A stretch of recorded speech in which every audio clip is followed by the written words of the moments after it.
In October 2000, the president of Iraq, Saddam Hussein, announced they would no longer be selling oil in US dollars, only in euros. Which on the surface is an innocent change. What's the big deal?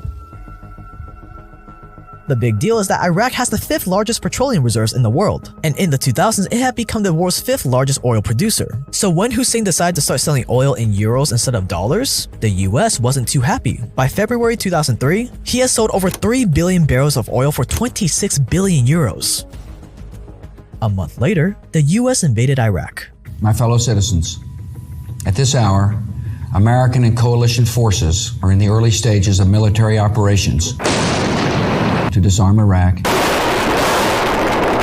to free its people, and to defend the world from grave danger. In an operation ironically called Operation Iraqi Freedom. They overthrew Saddam, and by June, just 4 months later, the country was back to selling oil in dollars. Years later, a number of US officials started to let the truth seep out. Former head of US operations in Iraq, General John Abizaid, said, "Of course it's about oil. We can't really deny that." Former Fed Chairman Alan Greenspan wrote in his memoir that, quote, "I'm saddened that it's politically inconvenient to acknowledge what everyone knows. The Iraq War is largely about oil," end quote.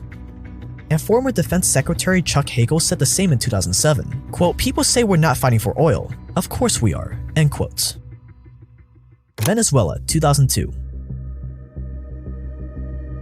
Coincidentally, Venezuela also has large oil reserves. In fact, they have the largest proven oil reserves in the world. At the time, Hugo Chavez was in charge of Venezuela as the dictator president.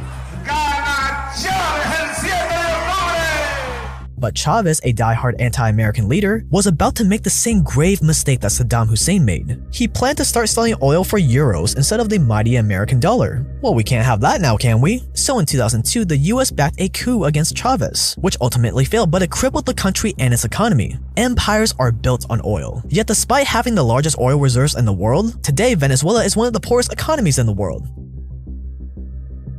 Do other factors play into that? Many. We've talked about a few of them on this channel before. But going against the US is probably a big no-no.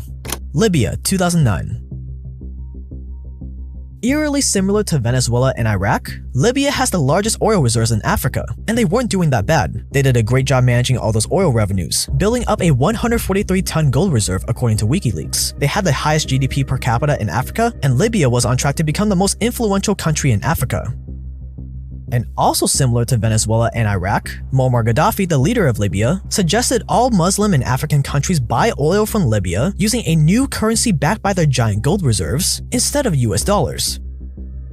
In other words, they wanted to sell oil in exchange for gold instead of US dollars, and other major African governments were ready to support. But I think we can all guess what happened next.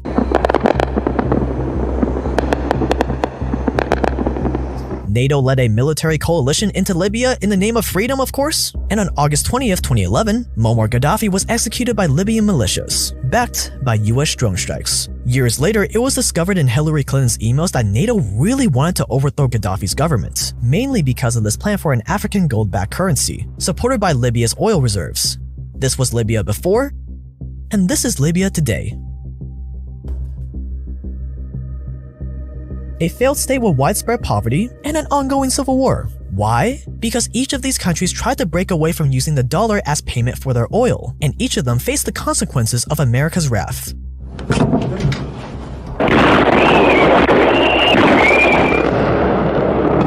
Out of all of them, none were able to recover from America's interventions in the name of freedom and in taking down an axis of evil. And their terrorist allies constitute an axis of evil, servants of evil, the cult of evil, a monumental struggle of good versus evil. And they usually ended up far worse than they were before.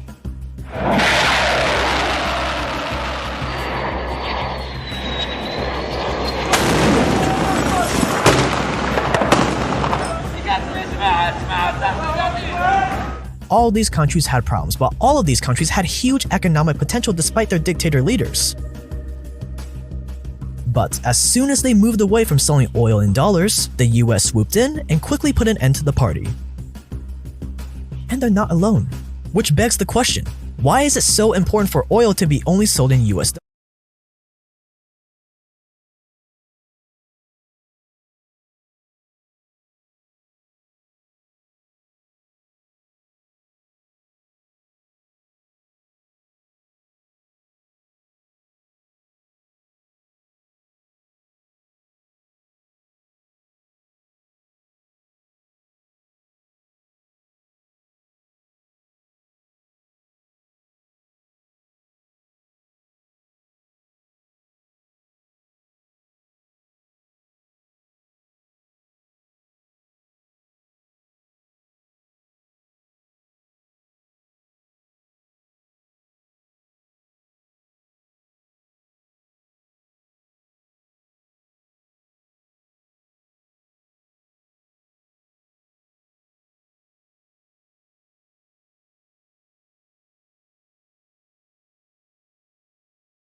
just the last 100 years alone, the global economy has gone through a whirlwind. From the Bretton Woods system at the end of World War II, to the end of the gold standard and the start of the fiat age with Nixon in 1971, and the birth of the petrodollar in 1974. So there's no reason to assume that this petrodollar system or the system of relying on the US dollar is gonna last. And in fact, the power and reign of the petrodollar, and thus the US being the dominant superpower, is slowly waning.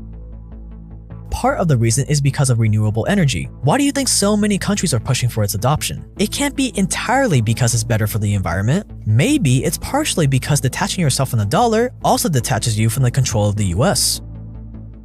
Another reason is because of the rise of other empires like China, the EU, and Russia. The US isn't the only one calling the shots anymore. Sure, oil may not disappear for the next few decades, but as the sun sets on the golden age of fossil fuels like crude oil, the prospect of the petrodollar falling out of favor becomes more and more real.